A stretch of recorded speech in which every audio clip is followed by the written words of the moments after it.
Okay, so we got everything set up. What we need to do now is we kind of need to figure out where our lights need to go. In movies, 3D games, you can kind of make that up. But since the idea here is for this to be a real architectural rendering, or as real as possible, we want to go ahead and match the lights up with where they're going to be in your actual scene. So if I come into here and I start kind of flying around a little bit, you can see that we have some can lights here. It's going to be a lot simpler for you guys, since again, like I mentioned before in the last one, you made the scene, so you should technically know where everything is located, barring forgetting where you might have put that weird lamp. But in this case here, we want to go ahead and just use our current light fixtures to create a scene. So I'm going to come up here and I'm going to make a selection, and when I do select that, it looks like it selected a lot of them, and it has something here with glass, white, and high luminance. That's kind of strange because earlier I could have swore I saw a bunch of these downlights. So I'm going to kind of just arrow through these and see what happens real quick. Oh, what's that? So I have a recessed down can light here. If I pull that, there's nothing there.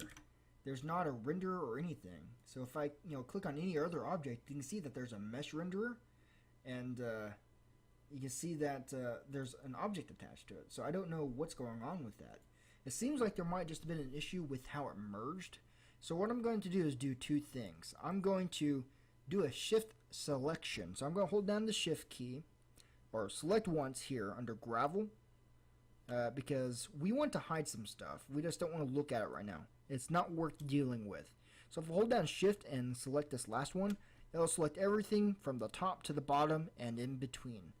So if I come over here to inspector, and underneath the S and P there'll be a checkbox here.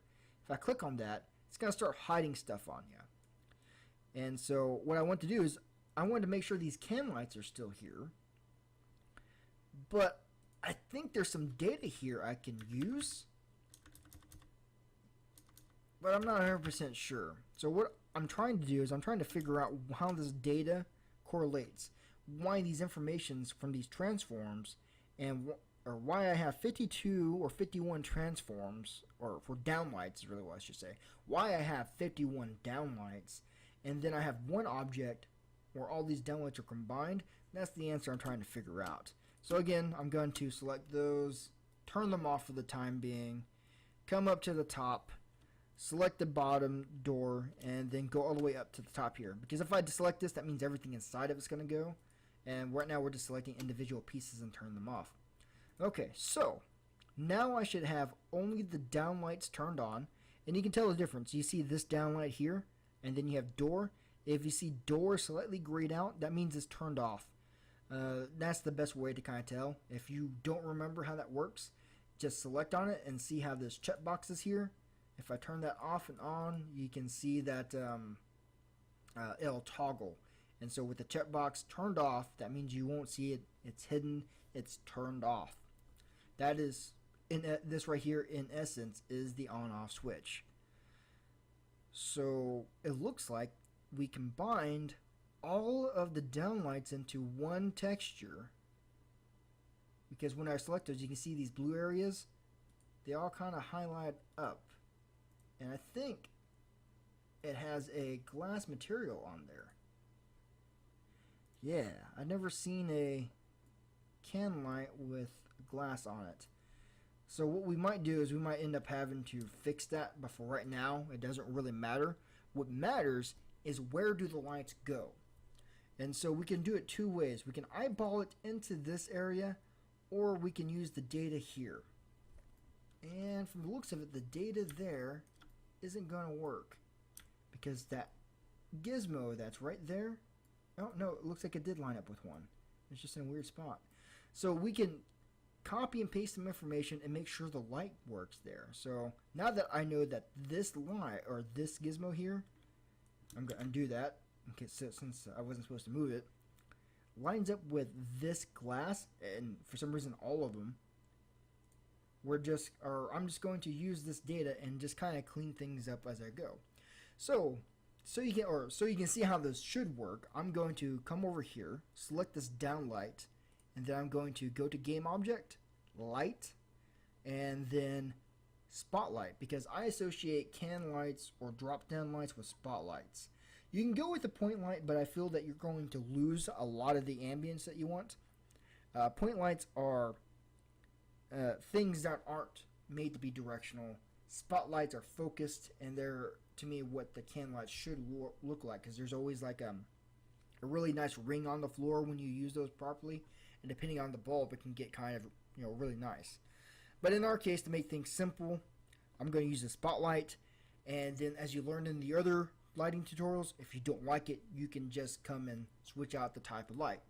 So I'm going to choose that, and it looks like it didn't really set up where I wanted. Let's double check that. So we have this down light here. Yeah, it looks like it's way off for some reason. That's fine, because what I'm going to do is I'm going to select this down light, and then I'm going to right click on it, and then I'm just going to copy the component. And then what I'm going to do is I'm going to select my light, and then I'm going to right click, and I'm going to paste the component values, because we copied the position from that fake open-ended can light, drop down light, and we're just going to paste the values in, and none of that mattered. That was really strange. So that's not going to work the way I'd hoped. So what's going to happen here is I'm going to zero this back out, because that was weird. And then I'm just going to eyeball it. So I'm going to come over here, use that one to kind of work that in there. And then I'm going to choose the side. So I'm going to choose one side here and take it back to this one perspective. Find that light. Find that spotlight. And then I'm just going to move that to right there. It's kind of hard to see sometimes, but you just want to be careful. I like to see the gizmo a little bit. And so I'm going to make sure that that lines up in the center as best as you can. I'm going to eyeball it. That's fine. Some people will tell you not to do that. But the idea with these renderings most of the time is just to get an idea across. It doesn't have to be purely perfect unless you're doing some sort of light testing and sampling where you have to have exact locations and perfect measurements. In this case, we do not. So what I'm going to do now that I have this here is I'm going to click on the top, and I'm going to make sure that it's centered to that can light perfectly from the top, which I can tell it is not. So what I'm going to do here is I'm going to select that bottom one again, make sure I have the right one, and you can see where, again, 3D can really throw you off. It might have looked fine on the side, but as soon as you hit the top view, it looks a little bit off. So what I'm going to do here, zoomed in too much, is make sure that this is centered from the top to bottom. So if I go back to the side, I should be able to see that. Good. And it's off just slightly, so I'm going to move that back to the center, back to the top, and that looks fine. The weird part now is it's pointing in a weird direction. So what we want to do is we want to rotate it, and I never really remember which way is the best way to go. Looks like X is. Looks like I'm pointing up instead of down, and it got a little bit weird, so I'm going to go back to global and move the one. Nope, I still can't tell. We're too perfect. So I'm going to take this top button, click that, turn it into a little bit of a 3D view, and make sure that it's pointing in the right direction. It can get kind of hard, and see how much easier that is for some weird reason.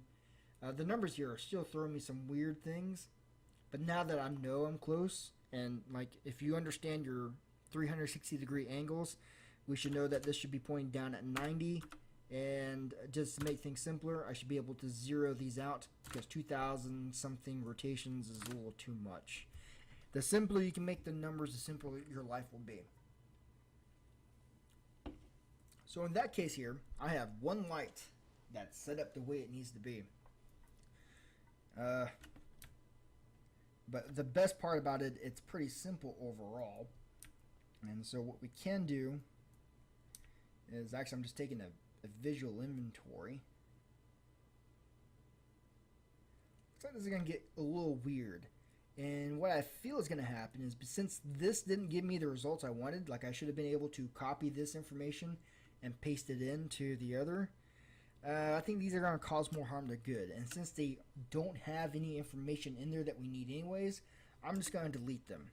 Again, the less there is to keep track of, the easier it is for you to make the decisions you need quicker and faster and more efficiently. Because right now, it's not so much a matter, or all the hard work is technically already done for you. Now it's just a matter of making nice, quick, efficient decisions.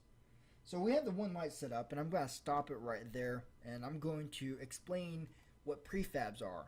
That thing that we were talking about earlier, we're just going to have a video on that, so that way we can make your life just a little bit easier to work with. Alright, thanks.